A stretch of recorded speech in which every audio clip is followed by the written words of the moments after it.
Welcome back to This Shouldn't Work, the podcast. I am Nate, your host. This show today is brought to you by the Midnight Collective and the Wanderer Supply Company. So today we got some guests in the house. Derek, he's actually been here since we've filmed all the other podcasts. He's in that seat. He hasn't moved. They don't really guest at that point. They're like part of the show. God damn it. That's so rude. No, God Derek is here to stay, baby. That's comforting. Holy shit. Well, I didn't mean it like that. So nice. We're going to kill him off pretty quick, no, actually. We're developing characters on this show. Yeah. I'm sorry, guys. And then we also have Cam here, Swiss Army knife, pretty much of items. So we're going to dive into all of that. Thank you for joining us. No we problem, appreciate man. you. Thanks for having me. And then we also have the very absent cast member, Mr. Ty Sussman. All right, he hasn't been here since the first one, but welcome back. Thank you. Where you been? Just working and on that grind. Don't lie to me. What's her name? Is she prettier than me? I hate to say this, but yes. Looks just like you. Yes, just a little bit. Send me a picture. Just slightly. Just slightly. Well, it's good to have you back. So, we're going to progress this episode just because, you know what, fuck it, we can talk about whatever we want. So, I would like to say this cast, I would say formidably knows a lot about music, right? Or music's been a big part of our lives. I dabble. Yeah. Yeah. Like we kind of Just hit a note or two. Yeah.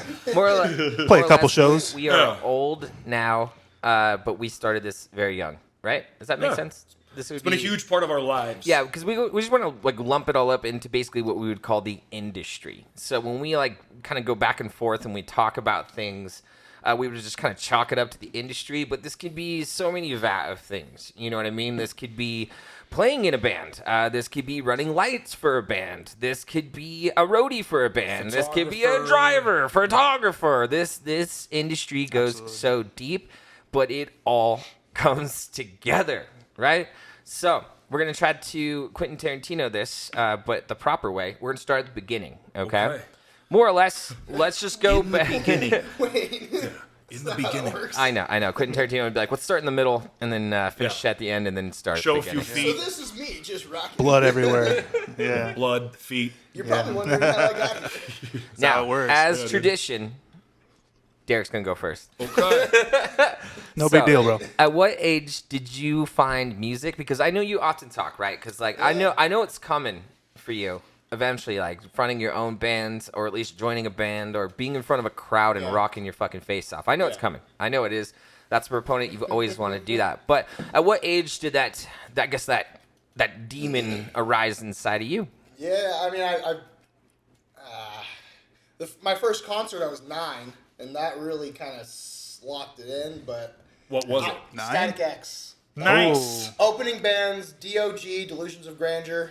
What up, Bill? They're still going. Oh, I know. That's Yeah. wild. When you said that, you're like, they're Yeah. still going. I'm like, are they? And Bill Flyfishes, like Wild. me and him have talked on that. Bill Kitchen. And then Corrupt was another opener. So I was with my mom standing next to her on the kind of like side stage right in front of one of the like far left guitar monitor. Yeah. I'm standing on a chair because I'm like, this tall. And then I'm just rocking out, listening to Static X and the opening band. One of the openers, I think it was Corrupt, come up to me and go, like, they're tapping my mom on the shoulder like, hey man, your son's fucking cool. Can we sign things for him? They're giving me a poster and they're asking my name. And I said Derek so many times. And Did they say Barrick? no, they said Eric? Jared? Barrick, Jarek? Larry? Barrick No. with Oh, and so I spelled it, D-E-R-E-K. And then they're like, got it, man. Rock on, Darren, D-A-R-E-K. Oh. Thanks.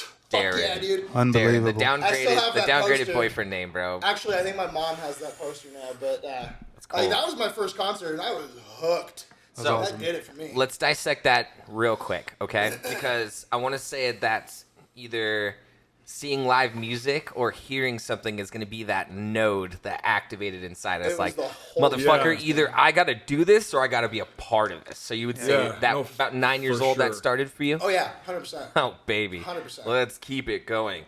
Cam, same question. So When did this manifest in you where you're like, I got to do this, dude?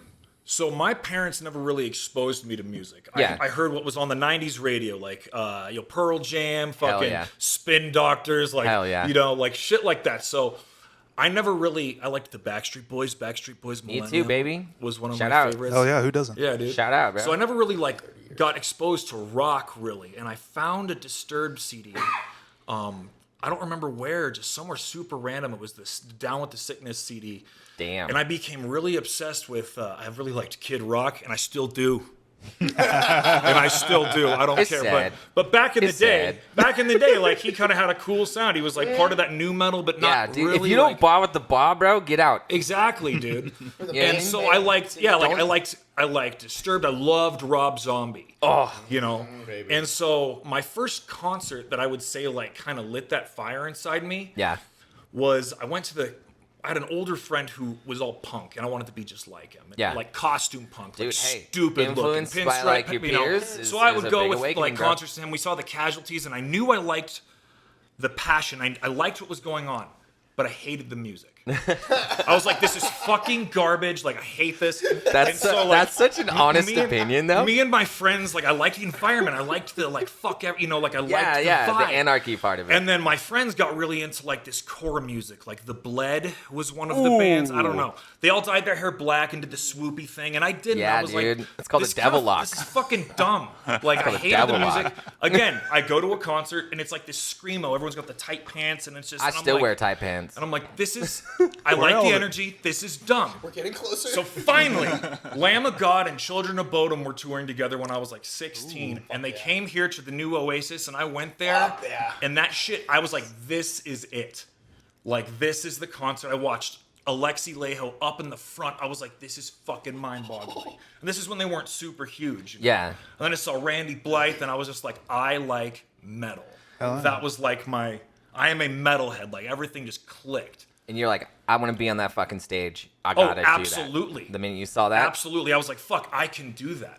So we got 9 and 16, but gradually up Yeah, into 16. exactly. You were dabbling before then, but you were like, I don't know about this, Like Brit. punk rock, yeah, with, But counterculture, dude, hard the minute music. I think the minute anybody sees Randy Blythe on stage, Yeah. fucking like belt one of those Yeah. out, you're just like, oh my god, the guy's an animal. That's amazing. And Ty, Oh man. give it to me, baby. Man. Give it to me, baby. First show? Or just the first time that I've like, No, actually when did we call that? We call that like what, the golden drop, and then it echoes through eternity through your soul. We all know this because we want to be on stage and fucking The perform in front fire. of people, right? That's gonna Yeah. be the craziest fucking thing to do because that's one of the number one fears is being in front of people by yourself. But we are like, dude, I gotta fucking have it, and if I don't fucking have it, I don't really have a quality of life that I would like to have. So it's something inside you that doesn't make that gold echo happen. It negates it, so you can only achieve it through that music. When did you figure out that was for you? Man, I want to say it was probably middle school, like most of us. And I think most of us here are like about the same age. So my uncle handed me like a few CDs, and I didn't really listen to music at that point in time. Yeah. You know, because I was just a kid, so it was just whatever. But yeah, he was pretty passionate about, you know, rock, metal. So he could have handed me anything. He could have handed me like a country record or rap album, whatever, and that could have changed everything. But he handed me, you know, Black Album, and he handed me. It's like a movie, dude. Where you're Fork in where the you're road, right? gifted the record collection Yeah. that changes your life. It like, literally did, You know what though. I mean? Yeah. Like, that's so from a movie. It That's- was- But It it's just so gives me true chills. though. I Like, got the chills. and then of course I enjoyed it because, you know, if you give anybody that hasn't really listened to music before something, of course they're going to be like, oh, what's this? And they're probably going to look into it. So of course that's what I did. You know, he handed me the Black Album, you know, AC/DC, Blink-182, stuff like that, Linkin Park, of course. And then I was like, okay, and then I ended just him. just ended took him that. on sight, bro. That was And- such a sniper shot on that person handing down that music. Was Yeah, like, because that's a variety. dude, that is Yeah. like you don't have a choice. You're gonna love this. Metallica and Blink 182. Yeah, Pick your side. Both. Yeah, it's like yeah, Is that what happened to exactly. you? You like took the sandwich. You're like, Yeah, I'm like listening to this, and it's like, okay, well, you know, you listen to Back in Black, AC/DC, and I'm like, okay, well, why is this intro so long? But once it gets, Yeah. why am I just hearing church bells? But no, it's cool. Like it got to this point to where it just really resonated with me, and I was like, I want to hear more of this. And then this is the early 2000s, so nu metal was still sort of Right. around. Nice. Linkin So- Park so was what- the biggest what thing. age was that? But I want to say it was about I was about 13. 13? So yeah, Damn. yeah. But in school, I did everything related to music that I could. Band. I did choir. I did even handbells. I did all of it. Yeah, I did So, choir, band. Yeah, did everything I could, and then just kind of ran with it once. So Yeah. Damn. So 9, 16, 13. yeah. Damn. All right, dude. That's a healthy age range, but that tells you something. You know what I mean? About like growing up and knowing how impressionable your kids are. Milestones. A lot of these awakenings wouldn't happen unless you were like really influenced. You know what I mean? Yeah. When I don't know, dude. I always feel like clean as day. The minute I became conscious, I knew my mission was to be like an entertainer. Right. I didn't know that it was going to be rock and roll or that I was going to heavily influence rock and roll, kind of like I have, right? Now, I have zero merit to anything, right? And I made a commercial the other day. It's actually kind of funny. It's not for have this, seen but it. it was for me because I have to like go back and look at my accolades because of how long I've been doing this. You know what I mean?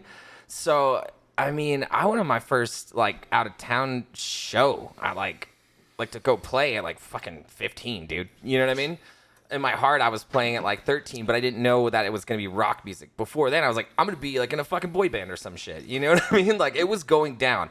Regardless, I was going to touch the world with music, and I didn't care how I got there. Now I'm 36. You touched me with music. Holy Yes, shit, sir. we are not what you would say on the moon, but still lingering in the stars, figuring how to get propulsion in space to hit that end goal with what it tells me to do, literally in my heart and in my ball sack. Nothing else feels like it. There's nothing else that makes me feel correct in Right. this world. I know There's exactly a lot what to you deal mean. with, For but sure. that was the only thing I found where I felt comfortable in my own skin, being exactly who I wanted to be. Yeah. I agree And that was 1,000%. the only Yeah. place I could find that. And I'm eager to get back to it. It's just, we're going to talk about why. You don't just start right away or jump back into things without vetting these out. And these are what we would say 20 years worth of mistakes on my end. 20 years. Lessons, we'll call them. Yeah, I'm gonna say it like a bad bitch, too. 20 years of mistakes. I've been doing that. But yeah, no, there's a lot of success and fail stories here. If anybody could take anything away from this episode, it's not that we're punching down on the industry, the local music and musicians. It's just literally sharing our point of views of, obviously, decades worth of opinions on what we're about to talk about. Decades. You know what I mean? What kind? Decades. So, tearing out what? Shit. First band, right? We'd have to say first band. Yeah, right? first- Like first- even just attempting to try out, even and like not getting in, like just Yeah. I had the coolest fucking experience in my first band. let's go. Give it to us, So Cam. I loved Children of Bodom. Like I said, I've been playing the bass since I was 14. Oh, yeah. And I heard there was these dudes at my school who played in a band and they played Bodom. And I was like, no fucking way. Because that shit's hard. And I went up to the drummer one day. I know who he was. We were mutual, went to school with him. And I went, hey, man, you guys need a bassist? And he goes, yeah. And I was like, dude, I can play that shit. And we met up and it blew my mind because they could. Like the guitar player, we're 16, 17, 18. Like just like crazy. And I went, Amazing. fuck yeah. And I became the bassist and the singer. We were called Epinephrine.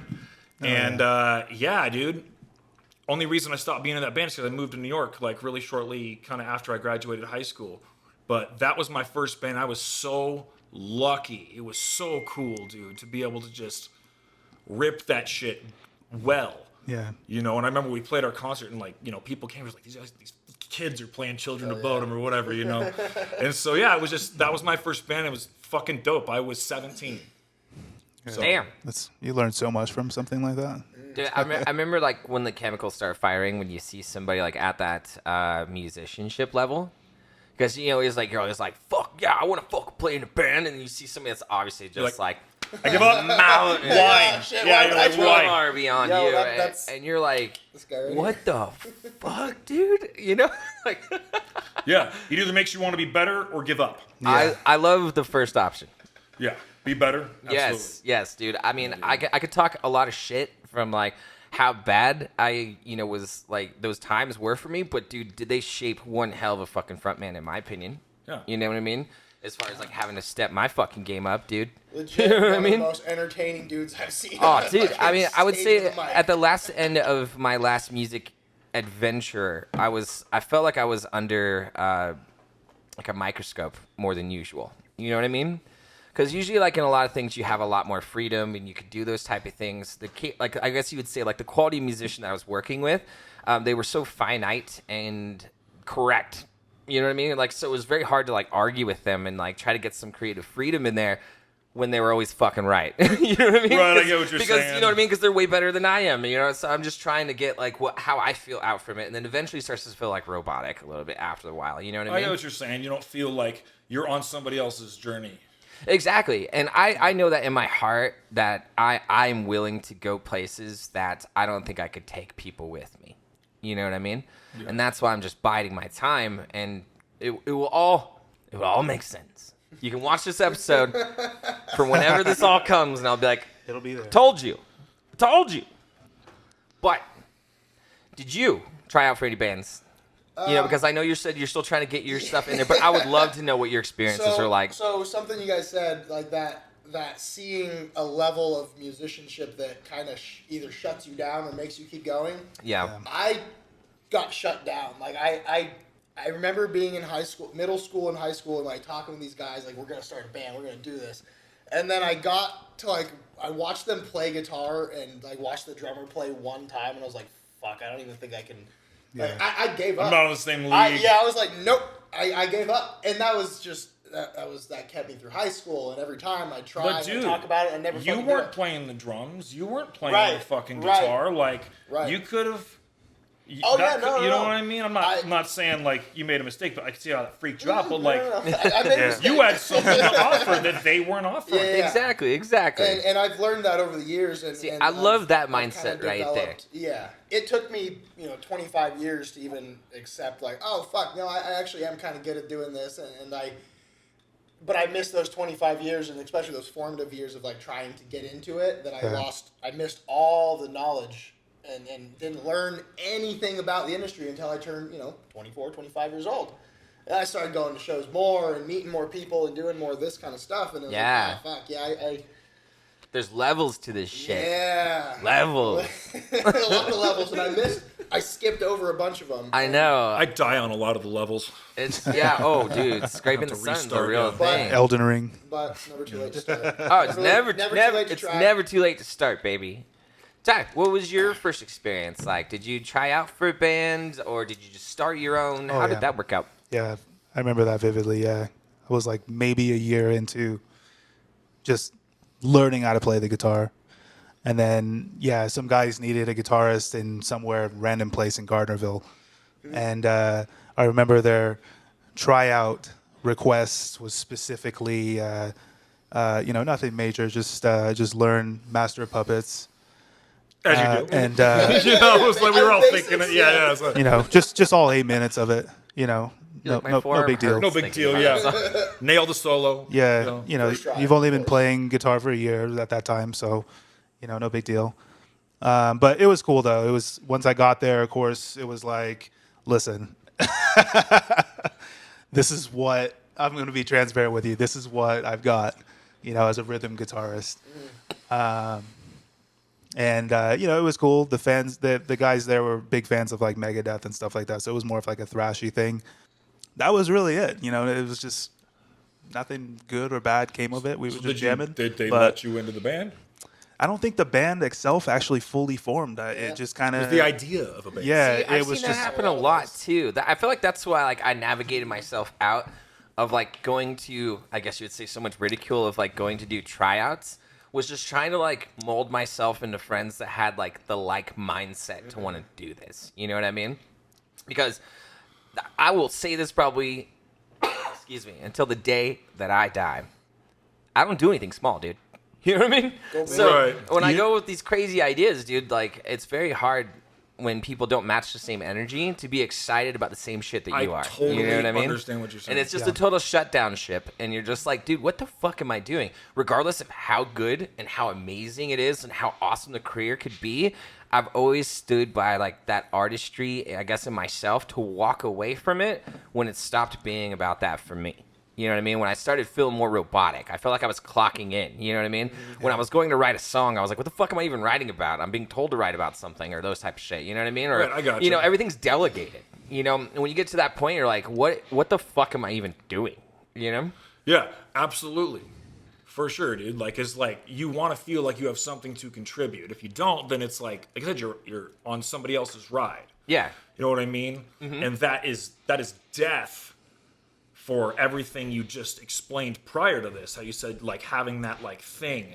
You know what I mean? Yeah. It's like your creativity is not coming out. Like, yes, you're doing something you enjoy, you're performing, you know what I mean? Like, of course you love every second on stage. Oh, dude, yeah. Absolutely. But that's only part of it. Mm-hmm. You know, and Very it's small like part to of it. feel like you contributed towards the larger picture Yeah. is satisfying. And if you don't do that, then you're going to feel like I said, you're along for somebody else's ride, or like you're expressing yourself creatively the way you would like to. Exactly.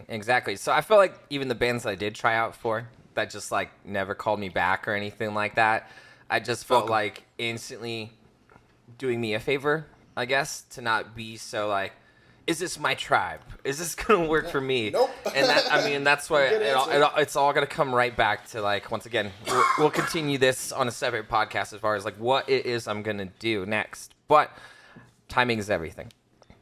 But yes, starting growing up for me, I've definitely tried out for a few bands. Was made fun of. It was great. Didn't do it very good, but I wanted to play guitar. I wasn't very good at it, so same kind of situations. It was like, yeah, show up playing Master Puppets and those type of things. And I was like, dude, I could barely play a fucking chord, but I know I like to play guitar.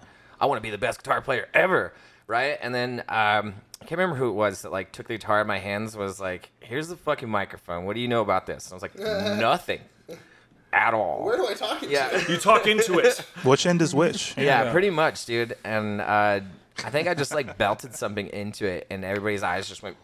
You know, and I was like, is that good? What is that? And they're like, holy fucking shit, you know. And I was like, is this it? Was this the thing that I was gonna do to like meet my goal? And it just like perpetuated from there. I was just like, put the guitar down, grab a microphone, move it forward, you know. And that all also transpired from getting not accepted in tryouts, but still trying out, collabing with other musicians, you know what I mean? Like trying my best to get myself out there in any capacity. And it humbled me to a point where I guess like was selective into the point where I knew the team I needed. Right. I knew the musicians I could rock with. Eventually it started getting more comfortable because we had the miles under our belts. We had the shows under our belts, you know, to move out of one project to the next very confidently. You know what I mean? So, but there's a lot of fundamentals where I wish I went differently, you know, but I'm sure everybody does that. But that's the hard part, is because you know how rare it is. Like some of the bands that I really like, I like a lot of I love power metal, I love Viking metal, I love that silly shit. And what's funny is Amon Amarth, stuff like that, Sabaton. Yeah, I like I just saw Tyr. Dude, you show up in a Viking ship, I'm interested, bitch. I don't care what. Dude, you could play bagpipes for the next 6 hours. I'm still gonna be like, what are they gonna do next? I'm all After 30 seconds, you will immediately regret that and leave. But like all of the bands I've been in are not bands of music that I like. Well, I like all music. I love music. I can understand like what goes into different genres. I love the production, like, and I like to play. Mm-hmm. So even if it's something that I wouldn't necessarily listen to, I enjoy playing it. For example, like Sun Collider I'm in right now. I don't listen to that stuff. It's crazy. Fucking love that band. It's crazy, but it's so fucking hard. I love that band so hard. It's cool though. It's hard, and I like it's a challenge, and it makes me better, and I like, and it's fun. Even though I wouldn't like, it's not something I listen to. I have no problem playing it. Yeah, I was gonna say when you play, I mean, you can see that you're still having a fucking great time. I'm gonna give a big shout out to Sun Collider because I was ready to hang it up like on God. You know what I mean? And Like I trying think, to ride over that? Like, what do you mean? no, like just in general. Oh, just not sing anymore. I don't think I wanted to play music anymore Right. after Preacher. You know what I mean? Because I was really gutted, man. You know what I mean? I was very course. lost, you know? Of course. And then also, too, with, like, you know, the whole, like, mishap of not, you know, of choosing to stay on the earth was also very interesting. Now, Yeah. what do I do with it? Glad you're here. Yeah. But Corey was a big proportion of that to kind of get me back on my horse. You know what I mean? That saying that I said in that song, You nailed that I shit. meant that shit because that was the saying he said to me that reignited my fire to know exactly what I fucking needed to do next. And so because he was the first person to come up to me and be like, I wrote you a song. I was like, fucking what? I was like, no one says that to me. For You me? know? I was like, well, I talk about this like not Really? as like So a big flattering, ego-headed thing. I have a lot of accolades, a lot of industry connections, and people still kind of like, what are you doing? Let me know when you're ready. And I'm like, I will. But no one's calling me to start a band. No one's hitting me to try out for their band. No one's asking to work with me on music, on anything. My phone is very stale. You know what I mean? So awesome. that's what comes with it, dude. It doesn't matter how big you get, how hard you work. They don't even notice these things. So a lot of people take the little essences of you that were in that and don't appreciate the back-end hard work that's coming to get to those set points. You know what I mean? It's just like we were talking about. Every time we see the podcast, it just gets a little better every time. It's because I don't do anything small. Yeah. I do everything Yeah. Everyone's a push. big, you know? So, I don't know where I was going with that one. Oh no, we were talking about how Sun Collider kind of Yeah. a fire under your My ass. shout, Corey. my shout out to Corey completely. I don't think if he hit me up to do that collab, that I would be progressing forward musically at all. Yeah. But and then hearing back, just hearing the track though, it was one of those holy fuck moments. Like, Yeah. what do you even do over that? You know. Dude, I know. Check out I know. Sun Collider. And They're the like so fucking sick, dude. is It's monstrous. Not just because I featured on a track, just because the music is fucking awesome, dude. Yeah. yeah, it's crazy. Yeah. I don't like it's crazy. It's fucking crazy. We're like learning songs, and I joke with him. I'm like, of course you wrote it like that. Yeah. Because why would you make it easy? What the fuck? Why? You know what I mean? He's just like showing me shit, and I'm just like, Jesus fucking Christ. Okay, let's Well, play it. I love Corey's progression just because, like, he's seen me literally come in the industry as like a young kid, all the way up to now being like an old fart in this. You know what I mean? And you know that like his testament to just like I don't give a fuck. I'm still going, bitch. Fuck you. But I remember there was a big proponent kind of coming back because I guess after coming out of Fashion Vice and then going stale. For however long that we did, trying out that other band, The Retributioner, and then just also just kind of stepping out of it, coming back into the whole Preacher mode. Preacher was just such a anomaly type deal scenario because of Alan Terry. You know, that's that man. As far as producing, I feel like he's barely even touched the surface of how great he's going to be. But I feel like he just really cut his teeth with Preacher. And so it was so weird to like not be in the same hustle and bustle of like saving up thousands of dollars to go to a different state to record a fucking record that we have to put on and time is money and it's the budget right. versus kind of stepping in a role of like, how do you feel? And you're like, I've never been asked that in these scenarios. I just had to run and gun at this because time is money, motherfucker, and we got to get back home and get on the road or start playing these shows and all that shit. So, yeah, it was just opening that door to us too, and I'm so humbled because he's so patient with me. I know I'm not the easiest friend to have, but for him to still reach out and hang out with me and teach me things, it was really cool to kind of brush that off on us, and to be able to grab people like Corey and be like, he's like, dude, I just want to record at home. Well, what do you got? Yeah, he and doesn't it give was a just fuck. like That's what he does. He just and it was nerds just out like, in his room. And it and was just so records shit. simple, just to be like, yo, get started with the bang, bang, bang, bang. We all kind of had that fundamentals of how to record at home because we knew how to demo and send everything back and forth to each other. And that's a huge fundamental to have as like an operating band. Not a lot of bands can fucking do that, You So have to. It was beautiful talking to Corey and then like pushing him in that direction even for a second and then seeing where he's at now, like producing, mixing, mastering, fuck. You know, he's an animal. You know, it's exactly. the That's coolest all fucking he thing. does, dude. He just blows up our chat. I just learned this and this, and then he sends us a bajillion mixes. Hold on, don't listen to that one. I Oh, think bro, he's so over my head. No, and I he's don't even learned know what he's so talking much in about. such a short amount of time. It's unreal.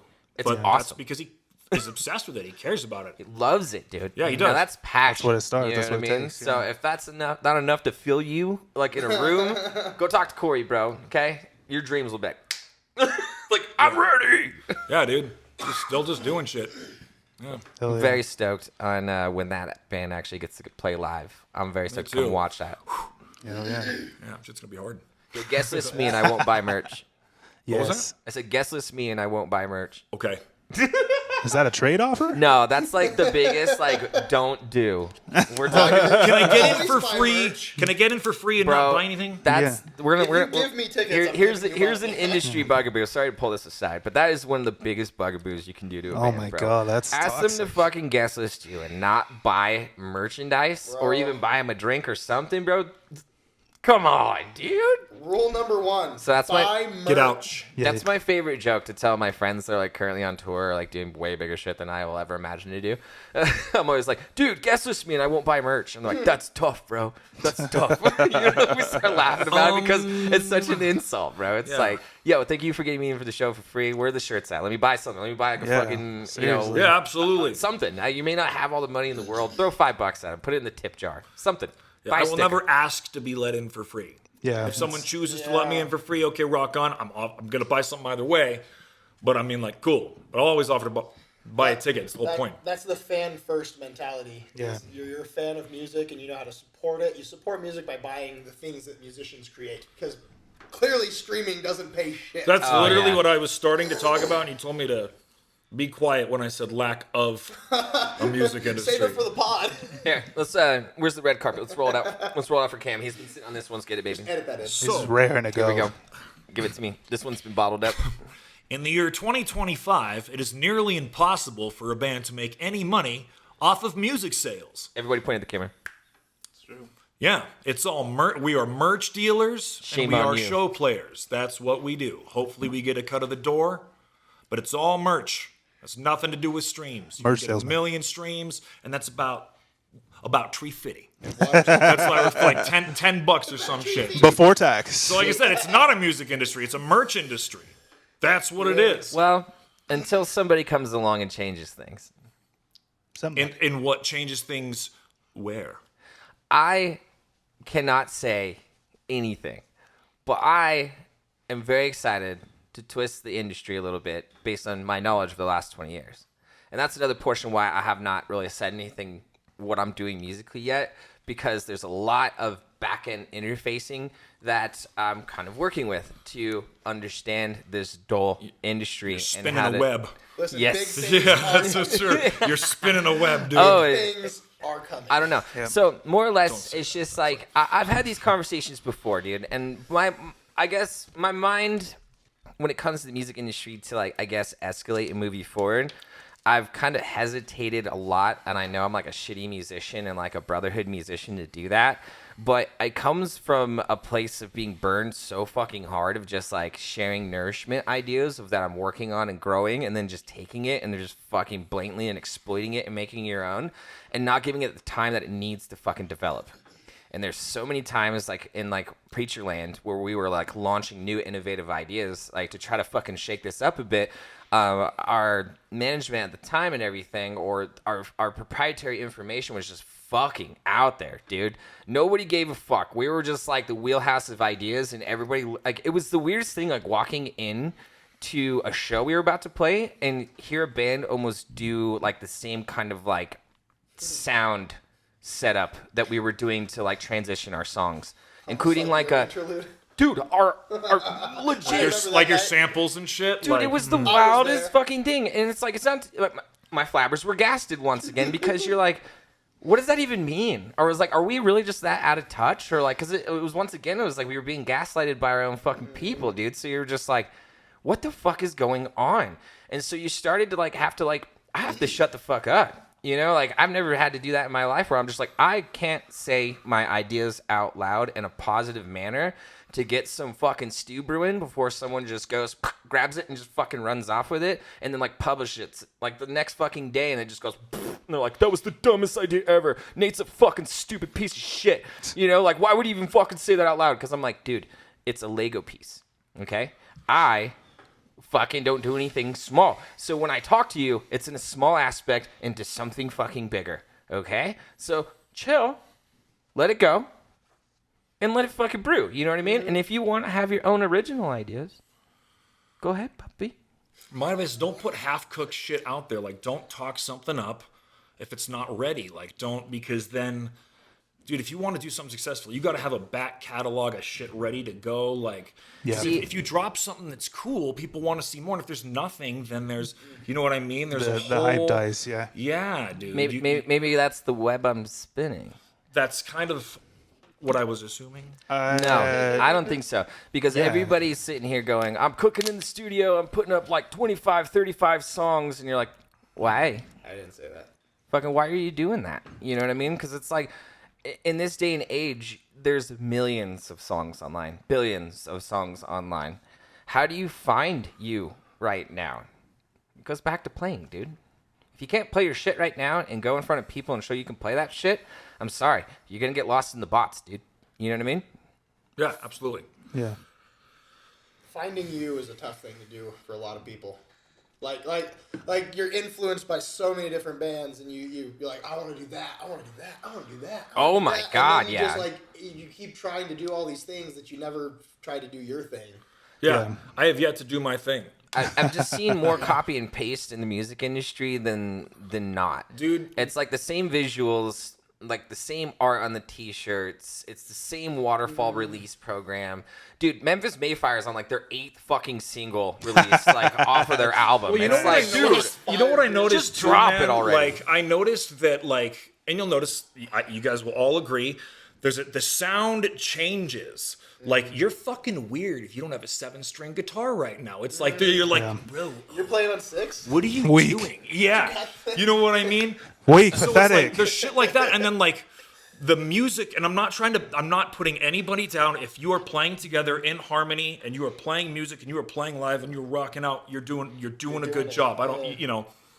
No drugs. But what I've noticed speaking hard truths. is a we're lot gonna of the hurt some bands, feelings. a lot of the bands, it's the same fucking format, just the Chug breakdown, blah, like, and we played a show in Austin, and I was like, we were the only band that wasn't playing it literally was a formula. Like watching these bands, all of them had a laptop on stage. You gotta have a laptop on stage, of course. Or you're like I said, it's weird to just have amps now. Like, there's everything has kind of changes, and there's a sound that is popular right now, and it's just that's what it is. Blast beat fill. And then wait for the breakdown, fucking blast beat everything's fill. deathcore now. Where did this come from? What is going on? Like deathcore, everything is deathcore. I'm waiting for the biggest, toughest, dumbest band to finally come out. You know what I mean? You know what's coming. You know, we're going to have the President Camacho of Beatdown, and I'm here for it, baby. I can't wait for it to mutate into that point finally. What do you mean? What do you think? Like, what do you mean? Like the music to it? Like you're waiting for Like, the eventually- ultimate deathcore dude, douchebag to emerge? Because I think Alex Terrible has that fucking title already. Oh my god. I'm like, bro, what are you doing? Stop. What are you doing? I didn't say it. I'm sorry. I'm gonna go on a disagreeing. tangent. Saw his videos like, I'm going to break nail. I have not broke nail in a long time. You know, and he picks up this nail, and it's, you know, it is a pretty respectively large nail. And he's like, I have scar on my face. Yes, I have broken nail. Yes. Oh, I'm just like, dude, what the fuck are you doing? Like, Have you met my bear yet? I know, I'm wrestling with bear. It is bear that was raised in captivity, has no teeth, but look at me, I'm wrestling with the bear because I am from Russia. Like, what the fuck are you doing? Now, can we? I'm sorry. No. Stop. I feel you. I feel you. You're But good. here on this podcast, we love a double-edged sword, right? I mean, do you feel like Alex Terrible, like, more or less has to do those things in order to get his music out and heard? Because it's come to that? At this point, It's literally no. come to At that? this point, no. Like, they've reached a level of success where not anymore, but people still like it.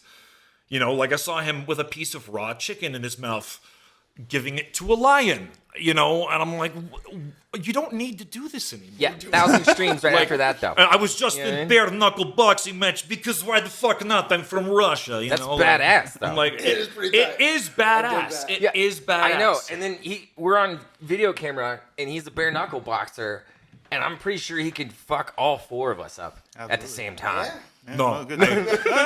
no way. No, you fucking won't. I told you. That's like, Come yeah. try it. Yeah. No, Well, you will first not. ever, this shouldn't work fight. We'll sponsor that one. Bare knuckle. Sure, dude. There it is. Alex Terrible. Bare knuckle boxing. Calling you There out. we go. Right now. This is not gonna happen ever. Cam the man. Well, this shouldn't work. Yeah. This shouldn't And work. it won't. And it won't. Yeah, Yeah. he's this. If not, we'll be side seating. I swear to God, if Alex Terrible sees this, that's not a I'm sorry. bad thing. You are a good vocalist. Okay. learned a lot of like I techniques said, from you. you are fucking killing it. But what are you doing, dude?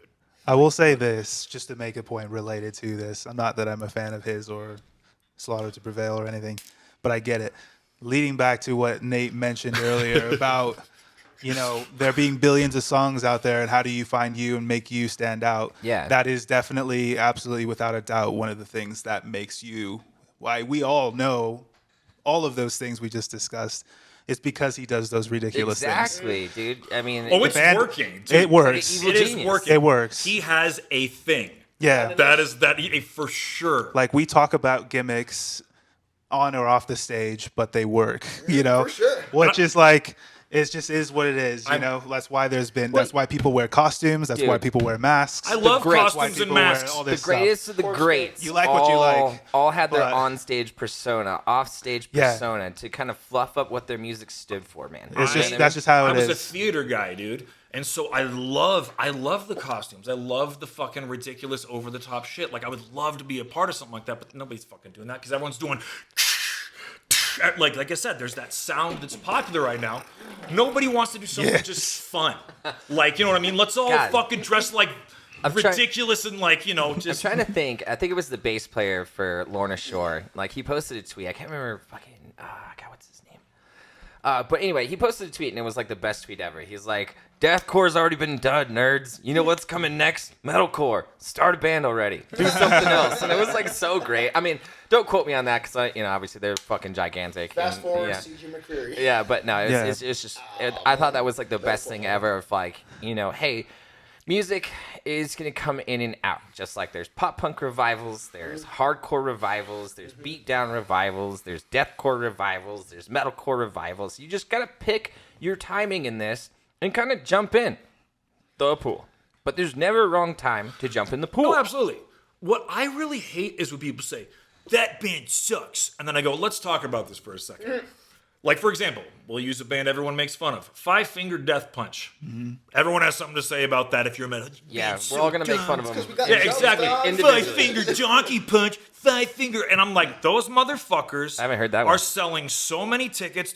Like, they objectively are not a bad band. Saying they suck is incorrect. Eddie James. You know though. what I mean? I was like, you 100%. just don't like them, and that's 100%. okay. It's like the Nickelback factor, bro. I love Nickelback. I don't give a fuck. I gotta say this about Five Finger Yes. Death Punch. Hold is on, that hold on. I don't like Five Finger Death Punch. When they played at Aftershock last year, I Ooh. sang every fucking word to every I fucking did song. too. Like They kicked fucking ass live, and you know what? So did Nickelback when I saw them. Yeah. I was like, this is one of the Bet. greatest concerts I've ever seen. I was like, dude, it was fucking rad. Bro, I'm a big backer. Okay, I love Nickelback. Always loved Nickelback. Huge backer. You know what I mean? But it's crazy to think like these type of bands that inflate their record companies that get to then distribute their payroll out to the bands that are also on the same label. So it's crazy to think if you go watch like Nickelback's documentary, dude. If you think That there's new one, it's amazing. Nickelback has a documentary. they just made Yeah, one, right? that's Like news it's to pretty me. pretty Yeah, new. doing with my but life? hear me out on this because the most important thing to take away from that wasn't just like they're fucking colossal and make fucking bangers and fucking absolutely fucking Can't deny awesome. it. Can't deny it. But if they did not exist at the time with like Roadrunner Records, we would probably not had like fucking Killswitch Engage. We wouldn't have Slipknot at the fucking realm that they're in. There's a lot of bands that were successful for the bankroll that fucking Nickelback brought in, dude. Interesting. Yeah, Yeah, it's that is Dude, I didn't fucking know what. Yeah. I didn't think of it that way, but that is. So Had Indi- enough in- money coming into the place where it can push them to a level of indirectly, success. you are a big backer. yeah, There you go. I guess You Yeah, like Nickelback? Slipknot? is. Thank you, Nickelback. that is a factor. I think. I have Yeah. a portrait of Paul Gray right here. Oh yeah. You know what? If it wasn't for Headbangers Ball, I probably wouldn't. And Headbangers Ball, putting out a bunch of fucking Roadrunner songs, Yeah. just At the end of the day, introduced you me to so gotta. much good music. Fucking Cynic. I discovered Cynic through Headbangers Ball. That band. Yeah, whoa. like when like TV actually played music. Yeah. Yeah. That's the coolest Wake shit, up bro. at 10 o'clock at night and there's just.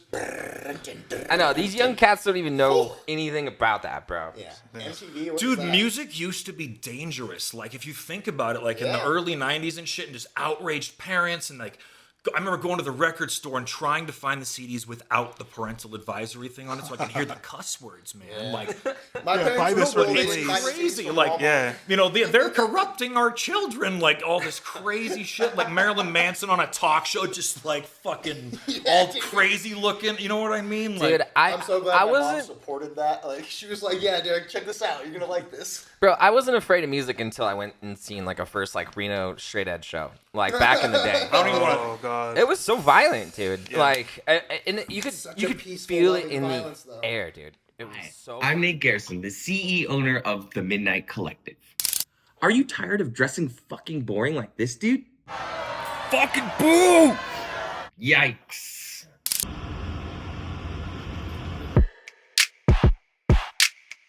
Now that looks kind of better. Don't dress boring. No beef, nothing like that, dude. I just know they punked me pretty hard growing up, just because like doing the whole fashion vice thing was like in the heyday of like Reno straight edge, so it was so tough like to come out and be like, I'm gonna sing about my fucking ex-girlfriend, you know, like let's go break down, woo, you know, tight pants. And they're like, what the fuck is this? You know what I mean? And then like after that, it would be like, you know, some insane fucking awesome like heavy fucking bands. We're just obviously clueless, you know what I mean? Just kids at the fucking time. But I mean, we hung in there long enough to where like some of those guys actually started fucking with the new music we were putting out. So it became very interesting to see like some of those guys like kind of cross over and be Right. like, I'm gonna go to a Fashion Vice show, and we're like, what? you won their approval. You know, it was very cool, man, because like we just hung in there, yeah, you know, dodging the fists, you know, like kind of having to pack up and get out of there as fast as we could because we knew people were trying to beat our fucking asses, dude. And we still went there and played. Exactly, and you did that long enough, and they went, okay. Yeah, that's dude. fine, Yeah, they're like, you know what? They're for real. They're legit. That's like, See, I would say that was kind of a hindrance to like want to keep like moving that shit forward because it was very tough to kind of get in and out of your local scene when you weren't that demographic of music. You know what I mean? So, but you know, eventually we figured out how to get into a van and start going elsewhere. You know, absolutely. Definitely. Been doing a lot of that recently. it's such a magical turn for any band ever, good or bad, to just get into a van with your dudes, girls, whoever you're in a band with, and travel to a different city and either have these people appreciate you or just disrespect you. So it's a humbling moment either way because it just gives you a different insight from like your actual hometown because you, like you said, like we had to earn their approval. That took a long fucking time. So we weren't even like comfortable playing shows like comfortably in front of people that were like weren't trying to kill us, you know, for a minute, you know, but when you go to a different town, it's a totally different story. And you're like, fuck, we should have started that way. You know what I mean? Absolutely do this. So what I've noticed, I've been going to Texas a lot, like once a month to do several shows with Fervents, right? Shout out for Sometimes there's 8, like one of the shows had 8 bands on the bill, and it was an all ages show. And we were like, fuck, we're gonna Starts be at 8. And we're like, oh my God, they were going to be here forever. It was cool, but I mean, there's lots of kids, which is 8 always p.m. dope, dude. Like, because they were right in the 7 p.m. front, loaded. rocking out, you know? And we went on, and it was fucking packed. And dude, they were feeling it was a trip. And I've noticed these shows are starting super late, but there's people out. It's very strange. It's wild The what a difference- town will show up for when everything closes at 9. Yeah. You know what I mean? No shit, huh? Yo, if everything closes at 9 here, I'm sure a lot of people will be going to shows. Yeah. You know, most people are getting ready at 9 here. Yeah. Right. You know, in a 24-hour town, they're like, well, when's your band playing? Like, dude, we played at 7:30. They're like, I was getting off Still at work, dude. Yeah, Yeah. exactly. You know? Hey, when's your Very silly true. band thing going on, dude? And you're just like, oh, we already went on. Oh, shucks, man, I just got done having dinner, you know? Oh, sorry, bro.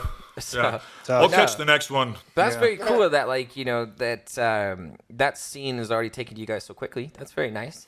Dude, gotta no, feel nice. every single show has been really fucking good. Like, yeah. I'm not even just saying, like, I'm objectively just looking at it. Like, we sell a lot of merch. People really dig us. They're talking to us after the show. The show we just did in Corpus Christi, we had people come up to us and go, we saw your, like a commercial, like an ad we posted, like the fucking targeted ads we were talking about. Yeah, Like, yeah, yeah. Drove 2 hours to see you. And we're like, fucking thanks, man. Hell Like, yeah. it was Wonder, cool as That's gotta fuck. feel so good. That's got wonder where they learned that one. yeah. Reno to Sac. That's the vibe. No, dude. we're talking targeted ads. Targeted ads, man. I'm talking the 2-hour drive. No, I would say- there's bands that are worth making it for. 100%. No, that's really good that you guys are like obviously spreading the wings and just getting out of here because you understand like you can die in your hometown. It's like literally like the Batman story, dude. You know. Reno's not that big. It is a city, yeah. It's- But I always see like there's those Reno metalhead groups, right? Right. And every once in a while, a new guy will poke in and be like, "Oh, what's the scene like here?" And I always like type out some stupid shit. Yeah. And then I go, "I'm not gonna post that." Yeah. You're like, nah, it's not worth That it. is so real. Someone said, man. "What's the black metal scene like?" I was like, "We like to refer to it as the metal of color scene." And I didn't fucking post that, like, But I was just fucking around. But I mean, they're really. Do you guys think there's a scene here? I don't know because the only time I was interacting with it was when I was still playing in Preacher, and then before then I was like really active with like booking shows like in Reno for Reno, bringing bands to Reno to try to like fluff up the scene. And dude, just you get burned so many times like being like a promoter in those aspects, or like you just literally work your fucking ass off in all those scenarios, and everyone's like, "Thanks, dude," and you're like, "Cool, man." And you're just like, I'm good. It's the most thankless job you can do is trying to be a promoter. So that's what a lot of people don't understand. And that's one thing we could talk about, dude. Like, you got to understand, like, these guys come in with money, their own money. Or they have a deal with the venue that you hit them up and said, bro, on God, I've never played your city before, but, dude, bring me through. Okay. You don't have any draw here at all? No, man. But we want, like, Put us on a show. but we still need a $100 guarantee. We need gas. We need a place to stay type shit. And you're like, you've never been here before? Crazy. Play here for free. Yeah, nothing big. And then No- see nothing how big. your even engagement is here before you even ask for anything as far as commuting money to come up here, man. I'd understand if we were like an A market or like even a fucking B market. Or even a C market. We're an R. We are literally market. the last resort to connect anybody up through like the PNW. You know what I mean? It's either SAC, It's not. which they here. have beautiful venues out there, beautiful promoters, lots of money to go ahead and give it to you up front to bring you in comfortably to know if tickets aren't selling. If they are, they know how to delegate their shows. We look at JMax, so they kind of rule the area, I guess, kind of well- Sacramento and here. Yeah, and- well, JMax is, I think, still from Sacramento. They also do Chico as well. No, they're from Chico, excuse me. Chico. Yeah, they hit a few different places, I know. Yeah, and they do, like, shout out to JMax. Thank you for bringing us fucking awesome shit to Reno. Yeah, like, J-Max And letting is- us play on them sometimes. God, we'd Yeah, be starving seriously. without you guys. Like, dear Lord. But then again, there was a lot of promoters that I'm not allowed to talk about or anything like that just because I'm not trying to smear anybody's name. But everybody really needs to look in who they are working for that are coming back out now. Just watch your ass. I gave these people another chance to while I was still in Preacher just because we had the wave going like we were. So we kind of had a little more sway of like what we wanted to do.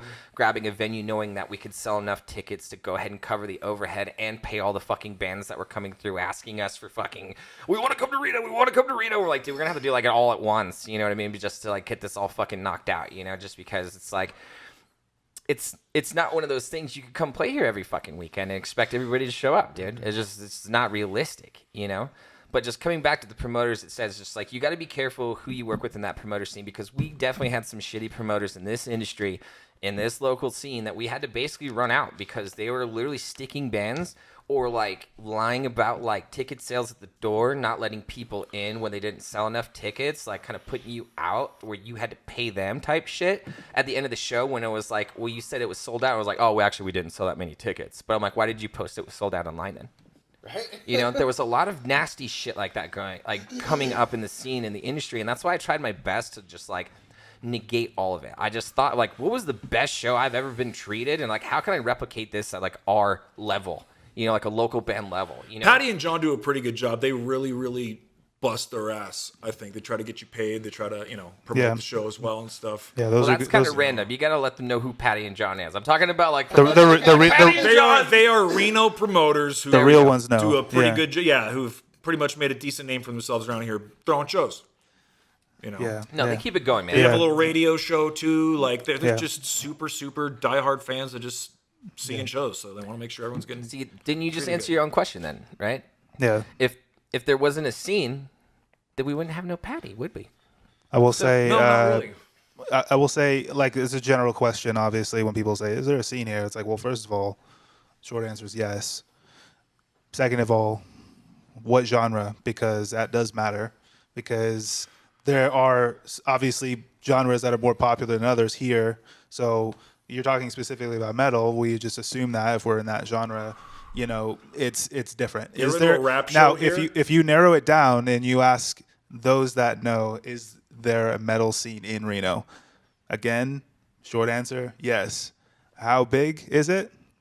That's where the debate is. Very fine. That's what I mean. And there's, like I said, That's where the there's, debate. That's where the issue is. there's other genres like like I said, rap. Like I've never been to a local rap show. I'm sure there's people that go to those. Yeah.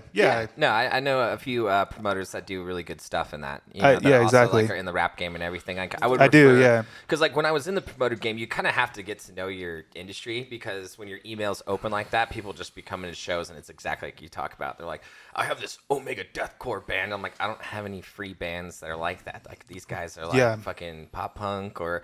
You're gonna be indie, playing a show with those because and they're like, we don't care. We just want a show, and I'm like. Not here. That's not how that works here. You're You looking can't at a just mixed throw bill. A mixed bill together. It's not gonna function how you were. So in that type of passing back and forth, you just kind of meet people. You're like, well, who can I shove them off to? That's like not the genre that I know a bunch of bands or like a bunch of people to do for. So you start to meet people. So Yeah.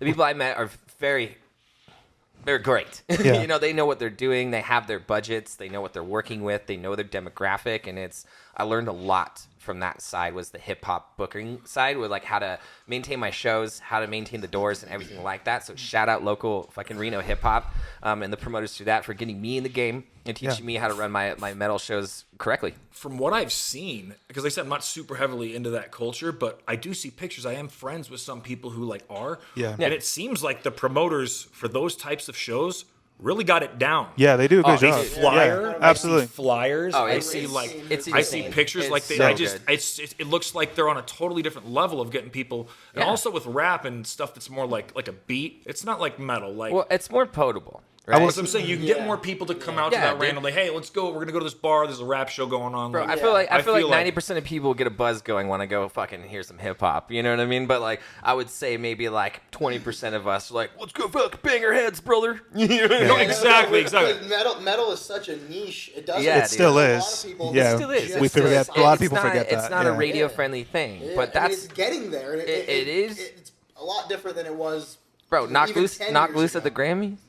Yeah, Knock loose at the that's crazy. Grammys? Fuck knock loose. Knock loose, But, knock loose at the Grammys.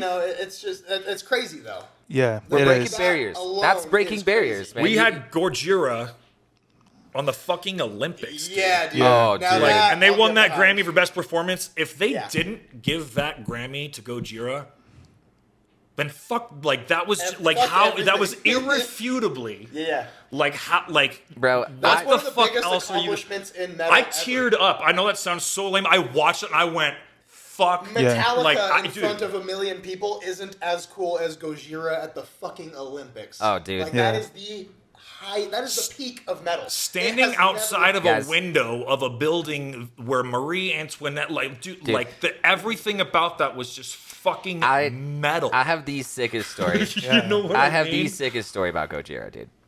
So, I was lucky enough in Preacher to Coming in migrate after out show, to man. West Virginia or fucking Virginia to go play Blue Ridge Rock Festival for the second year. And, dude, absolutely insane experience. I don't know. I felt like if Preacher got put on like a good, decent label, that we would roll some heads and we would fold in that industry very well. But going out there and having the access that we did to go mingle with everybody was just pure madness, dude. You know what I mean? So You're like, you're a normal guy. Oh, dude, we You're were just back a at our normal guy. bus, and we knew fucking we Exactly. knew fucking Gojira was playing, right? That's me anytime So I meet shout out anybody. my mom. She can't really walk very well, right? But we flew out to the festival to come watch her son play once in a lifetime type deal shit. And I'm hoping I could do more, Mom. I'm sorry. We're gonna do bigger festivals next time. But as far as this was concerned, like, I had to leave my mom at a certain place, and there was like an artist area behind like the big main stages. So the nice bartender lady kept seeing my mom hobble with us because we were meeting our friends like back there and stuff because they were on tour. And we were seeing everybody just kind of hanging out. And the bartender lady was so sweet. She was like, I could see your mom having a hard time. I'm like, can I park her here in like the artist bar area? And she's like, got it. And so we were at the bus. And we're looking at each other. We're like, dude, fucking Gojira's about to go on. We gotta go fucking see Gojira. Yeah. And so we were like, running. We're like, let's go see Gojira from the back, like the backstage and everything. And like security was like, no. And so I went to go find my mom. I got a lanyard. But I No. went to go find my mom. Well, I did have a lanyard. But like certain bands, like even Slipknot, you're not allowed, their wives weren't even allowed. Still backstage. no. Like the security there. We're was working. It was wild. No dude. women. But I go to find my mom. She's sitting in that artist area, and lo and behold, every member of Gojira is sitting with my mom. And she's just chatting with these people. She has no fucking idea who they are. No idea. That's amazing. Guys just That surrounded. is No. so fucking funny. No idea who Gojira is, right? And I roll up, and I'm fucking speechless. I'm looking, I'm like, Ma, these guys are about to go on, and it's gonna be the craziest shit we've ever seen. Yeah. And they're like, fan, you know? And I'm like, yeah. And they're like, you played? And we're like, yeah, dude. So we started talking, and they're like, dude, do you guys want to come up and watch us side stage? That's and fucking unreal. Yes, I fucking Yes, do. so that's not even the most amazing part, right? So I'm fucking gacked, right? We're walking up side stage with Gojira, like with my mom. We're trying to get her up the stairs Your and everything. mom, that's so yeah, dude. Like half the band's back there, like fucking losing their minds. Like, dude, we just got invited up by Gojira. But like, as they're getting back and getting ready, where like they put us off where like the sound guys were, like in a safe spot where we wouldn't get fucked up, and like how the band can get in and out from that place. Dude, there was like Lizzie Hailstorm. I'll be right back. It was fucking on the right main stage, right? Right. And she was about like maybe like a quarter way through her set. Like she had like maybe a couple songs left, right? But there was like 150,000 people in attendance at this thing. God. It was this festival was like a mile long, dude. And you felt it that moment because they dropped the fucking front like veil. And they just like you can see the Gojira stuff start to get set up and the lights my moving. God. And you hear 150 people consecutively as Lizzie Hale's playing go, Gojira! Yeah. Gojira! Get off the stage, Dude, to the Get point- off the stage. To the That's point, fucking to the point that they were louder than the PA. And Lizzie finally had to say, dude, we have one more song and then Gojira goes on. We're getting that's gotta through be it. tough for her, like in Bro. that moment. That wasn't even the insane part. Okay? So we're all sitting there waiting for these dudes to come on and do their fucking thing. Right? And they all come by. They're very fucking nice dudes. Waved at us, fist bumps. We're on stage and I'm like, this is the craziest moment of my fucking life. Dude, What is really happening right now? when they fucking put the projector of Gojira on the veil, that place lost their fucking minds. Right?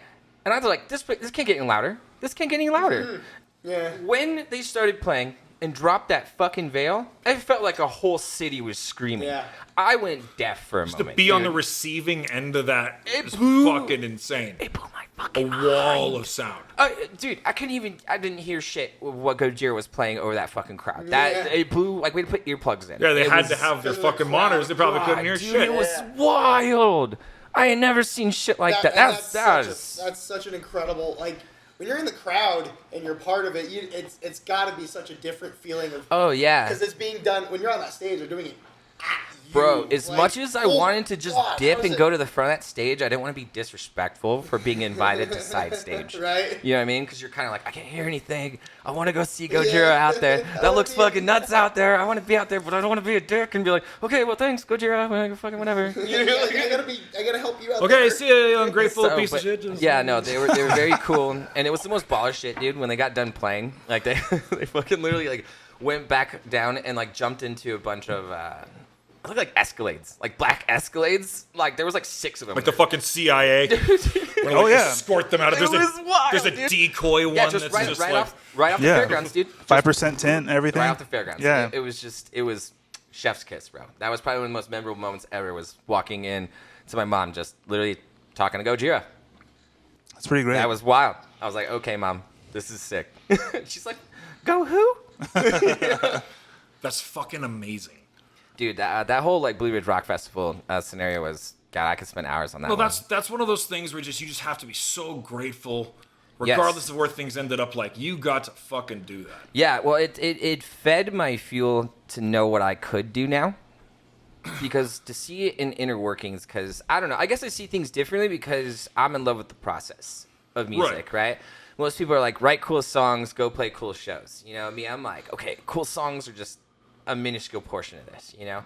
Now, how do we look cool on stage? You know, how does that atmosphere fit The theatrical song? aspect You know, like, of it. what are we trying to convey with this shit? You know, is it boomy enough? Do we have good connecting, you know, like, good connecting like rhythms to piece the songs together to keep the show in momentum, you know, the whole lighting behind it, you know, like the whole entire aspect I can see out of just one song.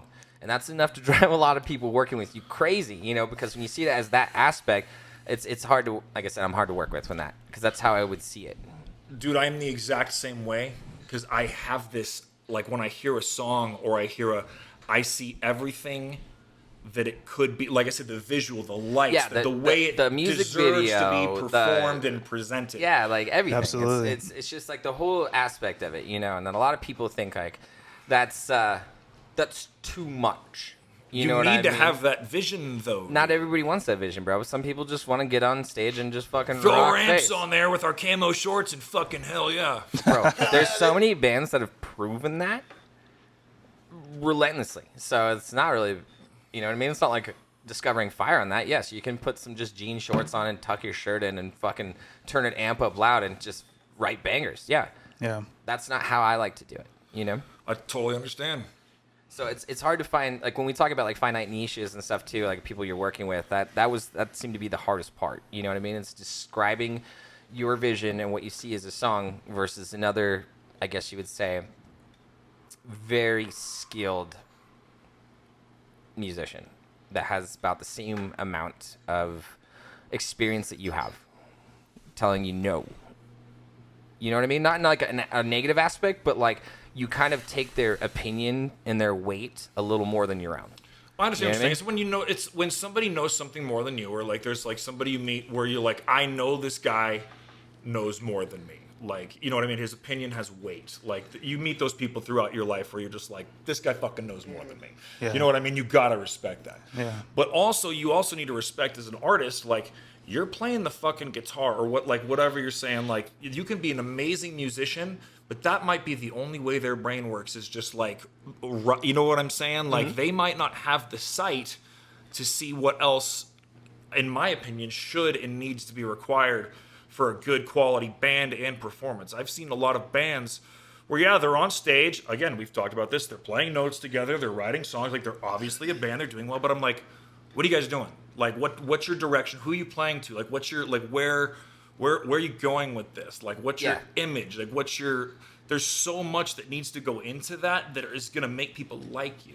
That's what we call in the industry. He said it. Chemistry. I Chemistry. didn't say that. No, because the episode's called the industry. You know. Oh, Yeah. he said the name of the thing. I He said said the the name name of of the- He I said said the he name of did the the thing, thing. the thing. Yeah. Well, this shouldn't work. He said it. But he yeah, said no, it. chemistry is a big thing, and that's exactly what I'm talking about. Like, if you cannot formulate this idea with a group of people, then maybe do it on your own. Yeah, it's like, I just want to stand on stage, not move and play guitar. Film yourself doing that in your room. Nah, man, go stand on that stage by yourself and play that fucking guitar. Yeah. That's what makes you happy. Sure, You're not I guess hurting there's anybody. that too. Yeah, You know. Yeah, Absolutely. everyone has like different expectations when it comes to live Exactly, shows. dude. You know. See, that was my Absolutely. biggest thing in the key industry, right? We had to keep defining that. That was the one thing that kind of pissed me off, as far as like the whole preacher progression, was kind of having to redefine what it is that you fucking want out of this. You know, they'll always ask you, what do you want out of this? What do you want out of this? And they try to do this so that like they throw you off as band members, because your dreams have always aligned to an extent, and then it's like the managers come in to like break it down and make it more finite and then throw it back on you to hold it individually. What do you want out of this? I was like, well, as a collective, no, what do you want out of this? Well, we were thinking as a band, no, what do you want out of this? And you're like, fuck, man, well, I want this idea. Wow, why are you saying you want that?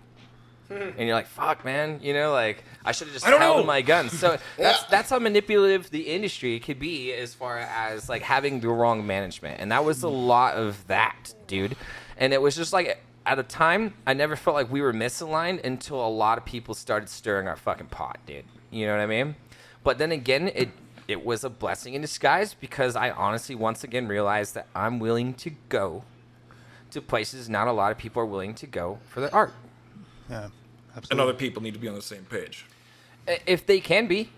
As much as I'm not in possible. the business to force that anymore. You know what I mean? Yeah. I'd say that was probably my biggest regret, like, coming up through the music industry was, like, trying to force people to play with me and believe in this as much as I do. You know? At the end of the day, it's perception. They're going to believe in it however the fuck they want to, and that's going to make or break those things. And that's what broke my heart the most. And it's always somebody's band.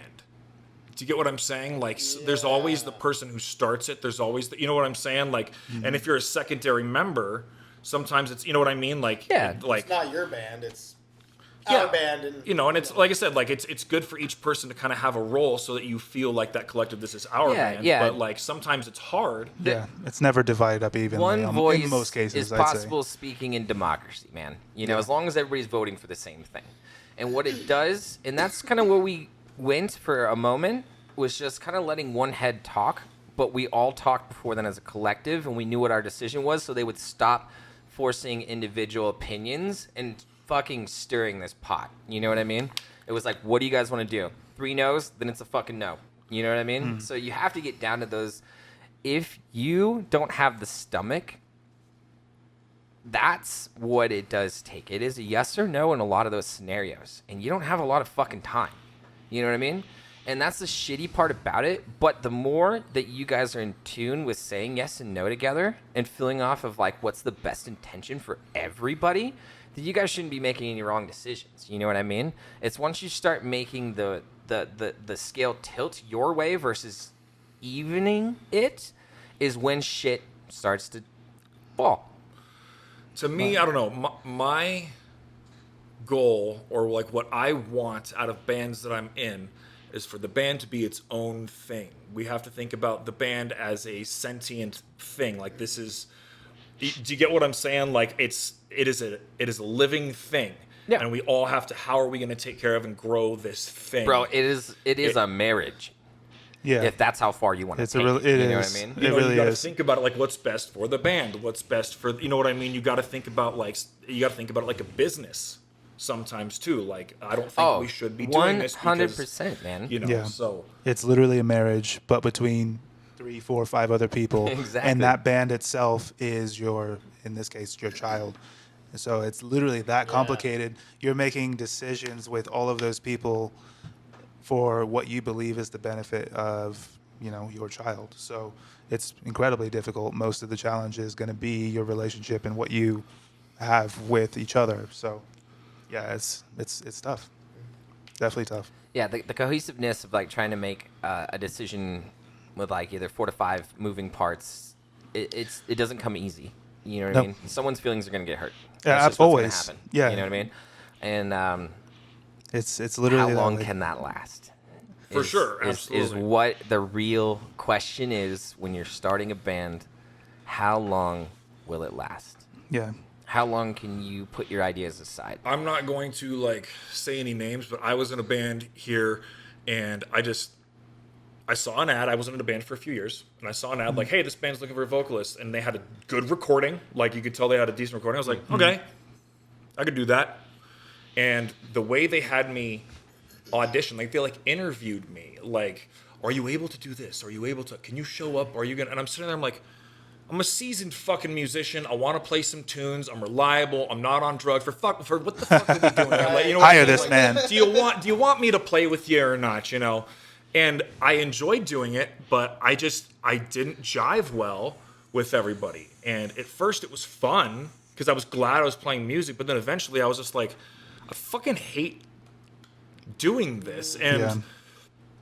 there was one member of the band that just was doing some super unhinged shit on social media. And I had to think about that. I was like, my art is a painting. And I was like, you are staining that painting by doing that shit. And even though that wasn't me doing that shit on the internet, I'm guilty by association. Exactly, you know what I mean? yeah. That and I is couldn't. the roughest one It there. was so Yeah. hard. I was like, ethically, I was like, I can't be a part of this because I can't Yeah. be seen as somebody who agrees with what is happening here. Like, Yeah, it's it's that tough. that's another band That's breaker right that's there. another, you know? yeah, whole other world right there. Yeah. God, dude. It's what you like can say, what you're not, like what you can say, what you can't say. phenomenal musician. Like I said, a phenomenal musician. But I was like, dude, I just Yeah. can't Well, I be mean, a- it's trying to navigate in That's tough. today's That's climate. brutal. I mean, even in the last we can even say in the last 10 years, it's like it was very tough to be on the internet and yourself without like unmasking things that were just unpopular with certain opinions, and people would just kind of like end your career over that type of shit. You know, 100%. Yeah. But then again, it also forces internal conflicts of like what everybody thinks right is wrong. You know what I mean? Like you could have posted something that was like harmless and that your fan base thought was harmless, but it was like your band member was like, "Dude, fuck you." So the election just happened, right?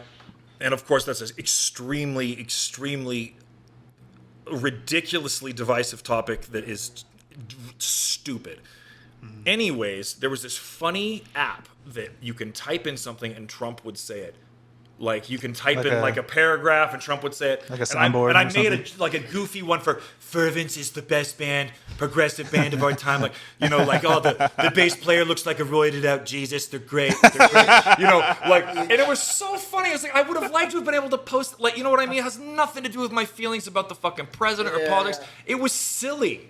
It was fucking funny. But if I were to have posted that, people would have been like, duh, unfollow. You fucking. That means you like Trump. Like, no, it doesn't. All it was Yes, it was does. voice. Fucking funny to have the president, regardless of who it is, praise your band. Like, have a fake app that makes it look super real. Yeah, Yeah. definitely. It was funny. Having a political identity in music is always a slippery slope. Which is tough because there's a lot of what music is, especially metal. Metal is what I'm super saying. political. That's The angst of you it. like punk rock. I enjoy punk rock. It's super political. Like, it's really tough to be able to figure out where to conduct yourself and how much to say. Yeah. I say nothing.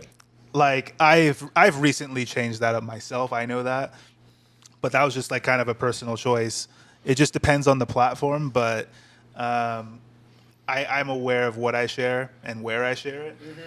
Yep. But Cover your ass. I specifically do that. Not that I'm worried about like some mob coming after me or whatever. I've learned over the last 8 or so years that I've gotten into any kind of politics. I value the friendships and my family that I have more than me just spamming. See, this is why Trump sucks. This is why Biden sucks. Whatever. It's Unfriend like, me. have an opinion on You're not going to change someone's opinion by just sharing a post on Facebook.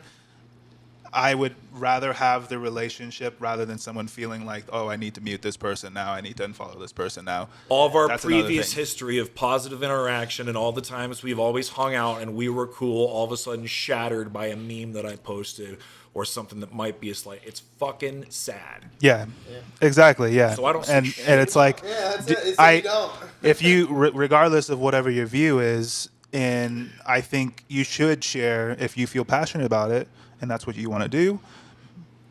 By all means, write about it. That's what a ton of people do. That's healthy. That's fine. Not everyone has to agree with your point of view. That's part of being, a free individual. Well, that's part of what So, metal is. Too. that's I mean, that's a metal's- huge part of what it's like metal we're is. Fucking weirdos and we're different. And Yeah. it's kind of Let's talk it's about that because if you look at what metal initially was, same with punk rock, it was counterculture. It was fuck you. Yeah. That's what it was. And I feel when that first spawned, everybody was more on the same page of what it was about. As genres have developed and time has gone on, and it's like, you think of metal, your average person thinks of metal as some knuckle dragger in jean shorts with a Pantera shirt who fucking stinks and hasn't showered in fucking, Yeah.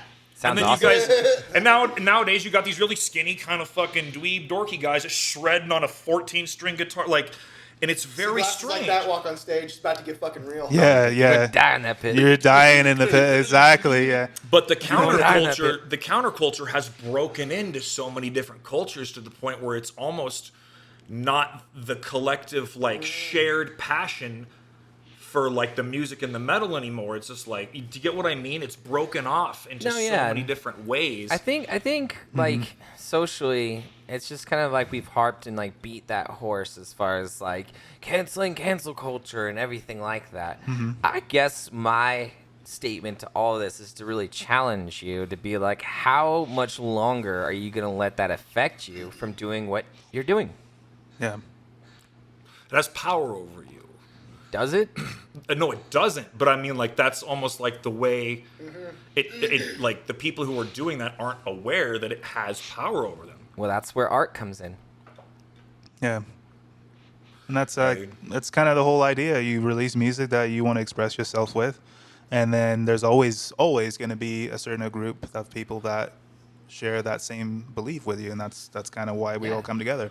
That's why It always fans cracks and me fans up. and they're That's why- amazing. Exactly. I always Standing love hearing behind that people shit. say, "That's not metal. That's not metal." Yeah, let's talk That's about not metal." let's I'm talk about like, what is metal. You What know is what I'm metal? saying? Like, then it brings up the question of like, what is metal? That's like what I was saying. It was a counterculture. It was a Yeah. fucking like. Because in the Yeah. 70s, it was different than what it is now. But it Yeah. was still there. Exactly. You know? Oh, yeah, Exactly. for sure. Like when the Beatles were big, yeah. that I mean, tone at the time was Was so considered heavy. I know. And in almost some so. cases, it was considered satanic to some people because the Yeah. distortion or whatever, it was just so heavy at that time that people like saw it that way. So it's just incredible to see like how much things change. But obviously, like what is metal is like a whole nother thing. But yeah, it's always fun to dissect Shut up that. and listen. shut up and Find the listen. stuff you Yeah. like to listen to, and fucking listen to it. Yeah, Well, you see it. You see people come together in the crowds. I Yeah, mean, yeah. When there's always outliers, there's always that guy, but the crowd at the show shows you that once the music comes on, all that bullshit turns off. yeah, Yeah, I like to think of it as just like a perfect collective, consciously. You know what I mean? We're all there for different reasons, but the collective decision is to get away from whatever that reason was tormenting you for those first 30 minutes to whoever you were seeing to the Yeah. whole concert. You know what I mean? Like that's what live music is all about, is just to get away from the bullshit. You know? Yeah. As an escape. Yeah. So I don't know. That's how I always felt about like wanting to perform. It was like I don't care what you think of me, but if I took you away or made you think about something literally different for those 30 minutes to an hour that I performed in front of you, then I absolutely did exactly what I wanted to do. yeah, Absolutely. Yeah. Yeah. Can I say, like, just ask a question for everybody real quick? Like, what is it? Because obviously we're fans of metal, but what is it about metal that makes you like metal? I think is What? because Why not other genres? bro? Because you don't need any more white rappers. You know what I mean? I'm sorry, I don't mean that in a rude way, but I was I'm about just to like, plug my mixtape. Fred I'm not Durst? going to now. I love hip hop. bro. Vanilla Ice? I love that whole culture, man. Like it's something I grew up with, and it means deeply to me. You know what I mean? So I would never disgrace that genre Yeah. by inserting myself into it, knowing that it's not necessarily. Well, I don't know. But like out of everything, every genre, why metal? What drew you? What's the appeal for you for metal? Like what makes it real for you? It is the aggressiveness. Yeah. You know what I mean? It is the movement and putting lightning in the air. And when we all collectively come together, whether we're on stage or off stage, it's just it is a massive, vibrant energy that you can't find anywhere. Yeah. It's an expression of rage that is Oh just yeah, unfucking matched. healthy, Yeah. a healthy form of expression. And I knew I didn't. There was always something about all of us that felt different. Oh yeah, I wasn't a jock. Like me. You look at me now, and it's like when I was a kid, I was fat. I was shy. I was very like sweet. I was not that overly like competitive boy.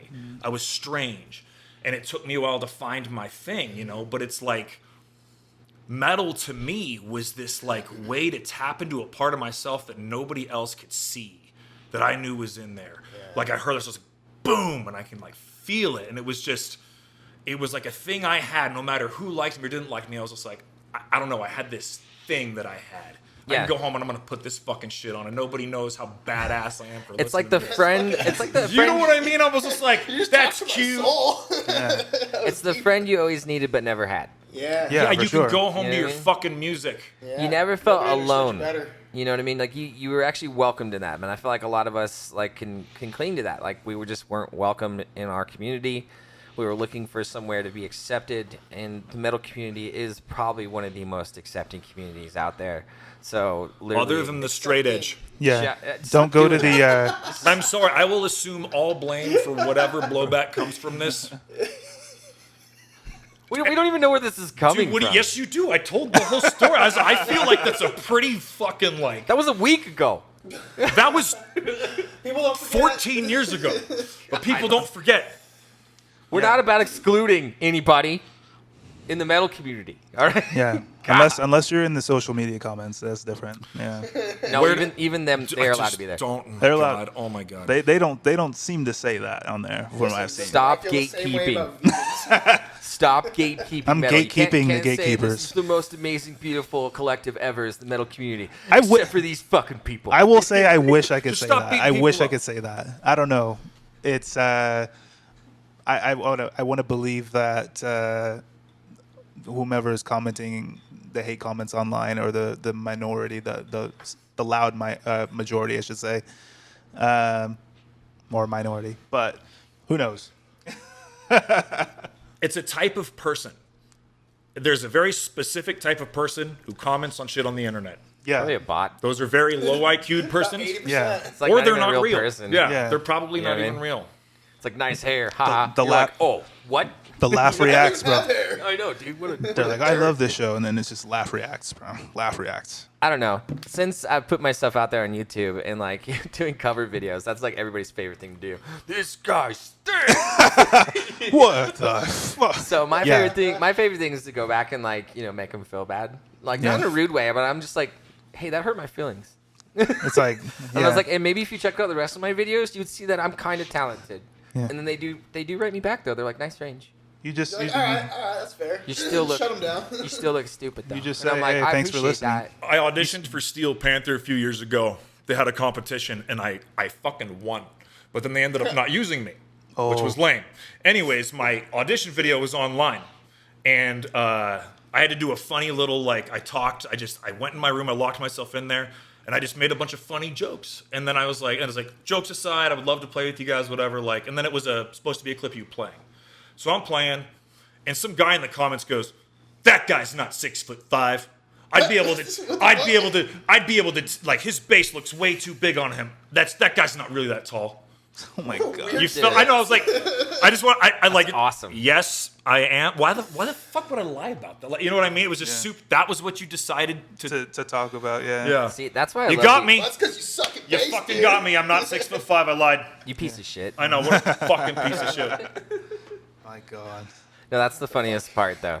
It's not even about like what you're actually doing in the video. It's always about like your surroundings. You know what I mean? The guy's Yeah. like, "I'm using physics here. This guy's definitely not 5'6" or 6'5" or whatever, based on the It's Photoshop. dimensions of the base and the It's a room that long he's in." scale, but yeah, dude. I'm the guy that's like, does anybody notice his outlets are upside down? In the Oh background?" God, dude. You're one of those people. It's AI, bro. It's Photoshop. Jesus, dude. There's a band I really like called Lord of the Lost. They're so fucking good. Again, they're weird, kind of gothy, industrial fucking, but they have a song called "Leave Your Hate in the Comments," and it's fucking genius, dude. Like it's he's just talking about the types of people that comment. So he's like, "Go ahead, this is your chance. Go ahead, fucking leave your hate in the comments." It's great engagement. You know, it's just yeah. such a cool like. You don't have power over me. Go ahead, talk shit. Yeah. There you go. If that makes you feel good, if you need to go ahead and tell me I suck because I'm making music, then rock on, dude. Drop a comment. That's exactly what's up. You know, that's the mindset you gotta have, dude. You still listened, yeah. Yeah. That's at the end of the day, they still listen I to always your music. imagined that if I were to like have some content I was posting and people talk shit, I'm gonna have a recycled answer I use for everything. Thank you so much for the support. Here's a link to my store. Yeah. Regardless of whatever regardless of what the most hateful comment, just like, cool man, thank you so much. Here's a link to my like. Just don't even. There you go. You That's know the what way I to do it. mean? Yeah. They're gonna be like, all right, well, They're like, I you were guess supposed I- to get mad. We were gonna engage. My fingers were ready to go. yeah. Yeah, dude. Ooh. I'm Hey, gonna hey, hey, hey, hey. And then you just get rickrolled. Yeah, no, that is a nasty one in the industry. Yeah. Is the comment section. You have to, if you're gonna brave the comment section, you have to definitely brace yourself. You Grain can't of take salt, anything baby. personally. Grain Yeah. of salt. It's not Remember, you. they're not real. I'm Where- not even sure if I'm actually 6'5". I- I've been thinking about this for years now. Inception. Somebody will tell you. You know what? Changed your life that day. Now we're all 6'5". Yeah. Thank you. Thank you. That'd be great. Yeah, I appreciate that. And if you can prove that we're not, leave it in the comments. Leave your hate in the comments. Thank Yeah, you. there you go. Well, dudes, we're approaching about an hour and 33 minutes here. I think, I don't know, we covered what we could. We went for it, right? You know, it's funny because it's like, yeah. this is such the essence of this podcast because it's literally called it This Shouldn't Work. And like, we went in with a goal and we totally kind of did it. Hell yeah. But I think I'm going to shut this down unless anybody has any last minute things that they would like to say. Yeah, I want to try something new here. I want to just say, especially being that any musicians know, because that's what we are, I would like to have all of us shout out people in the industry, family of the industry people, or businesses or venues, just because why not prop up those people and those businesses? You know, there's just some of the people that we like, just to kind of give them a shout out if they've helped you, put you on the path that you want to be on right now or that you are on right now and you're proud of that. I just say shout them out. My fucking wife is the shit. There you go. No, she's a concert photographer. I actually met her at the very first Fervence concert we did. I saw a little lens in the audience, and I was posing like this, kind of like I am for this camera here. She sent me the photos, and we started talking, and just, dude, she totally supports me doing my music. She takes awesome fucking photographs. She photographs big bands, and she's good at it. She's my biggest fan and biggest supporter. There you go. She's going to be taking a lot more pictures here soon. So Huge. I want to thank my wife, Chelsea. Anybody else? Anything else? Shout out to Josh Mathis. We went to high Oh. school together. I didn't even fucking know that. What? Until somebody else that I went to high school with told me. And I was like, wait, what? And then like I like looked into yearbooks and shit. I was like, yeah, oh fuck yeah, I knew Josh. I knew of him, but goddamn, that man can kick. Like Yeah. the way he plays drums is fucking insane. Josh, I love you. I'm fucking He repping is Cyborg Octopus actually right on the show. He was on our last season. That's right. And his take on the industry, I think, is probably the best one summed up in a video. Yeah. Still on on so YouTube. honest. It's so perfect. I can't say it better than myself. So yeah, shout out Josh Mathis, motherfucker. Love you. now. Please keep telling us about your poos. It's a really important Oh part my. of my Updates day. online. Snapchats. Shits. Yeah. I don't know. I got a laundry list of people I can thank for like my upbringing and where I'm at right now. All I can say is that I hope with what's coming, and I'm pretty sure you guys, anybody who's been dealing with me and like my development in the music industry, you guys already know what's coming. So all I know is thank you, for keeping me like, I guess, in route and everything that I'm doing and making sure that I'm not double questioning myself and second guessing everything that I'm doing, because you guys are right. I've been doing this for a very long time. I got you guys as friends, and I appreciate that, to go ahead and come back at this when I'm ready. Oh, yeah. So it's just a big shout out to pretty much everybody in my ecosystem. You know what I mean? Yeah. Cool, man. What you got, Ty? Man, there's just, like Nate said, there's just so many. But I will say just a few that I can think of. Alan Terry, he's a pretty great guy. Dude, big shout out Alan Terry. Alan Terry is The great. biggest Alan. Talented. Yeah, Big Al. The biggest Alan. So Two first patient. names. Yeah. I appreciate him being so patient, and obviously everybody associated with This Shouldn't Work, giving me a creative, positive way to vent, I guess. Corey from Sun Collider, Yeah, we love very you, Corey. supportive guy, both We like Corey. in the front. Yeah, we like Corey a lot. Behind the scenes, it's fun running into him in like random shows, even in Sacramento. It's funny. Dude, I Seeing ran him into check him out the band. at his show Yeah, in Sacramento, it's dude. like I just go to randomly show up at Roseville Goldfield, and he's just Where there. I saw him too. Yeah, He's just, I'm like, oh hey, yeah, there you are again. It's like That's it's just awesome, awesome. dude. But just everybody that has been very positive and supportive in every way possible. I can't think of all the names, but yeah, that's mostly it. Shout out all 43 subscribers as of right now. Yeah, Thank you max it out. for wanting to continue this madness. If you like it, tell a friend so we can have like, More. 80 subscribers. Don't tell anybody about this podcast. We put like the South Park warning, like it should not be viewed by anyone. There it is. That's pretty much it. So, Yeah. but a big I love you all. Anybody else have anything? Thank you for having me on. Oh, Steve Wolfgang, you too.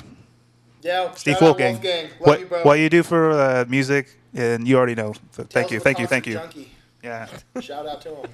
This is almost like one You're of a real those, one. those like We love you guys. dude, this literally is like one of those like drunk like trying to leave a party goodbyes. The long goodbye. Like, all right, anybody else got anything to say?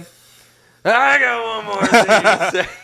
Man, on the spot, it's so hard to think of everybody. There's so many, but yes. I think we did this Love on the you. first podcast, just trying to say goodbye. I was always like, and another thing, Another one. and another thing. But no. Next week on. Yeah. But no, seriously, thank you guys for tuning in, watching this video. I'm sure our second angle is gone. You're watching this on this fucking angle. I don't even know if it got on this angle or not, but we appreciate it. This is the lowest of low budget fucking podcasts on the planet. Thank you, Derek. Thank you, Cam. Thank you, Ty, for showing up. I'm Nate Garrison, your host, and this Shouldn't Work podcast. We love you guys, and be kind to yourselves.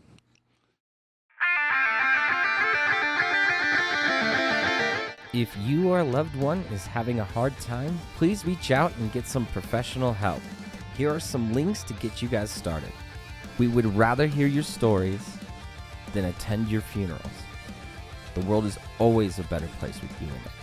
Now, as you wait for new episodes, please follow us and our affiliates. We love you guys. Keep your heads up.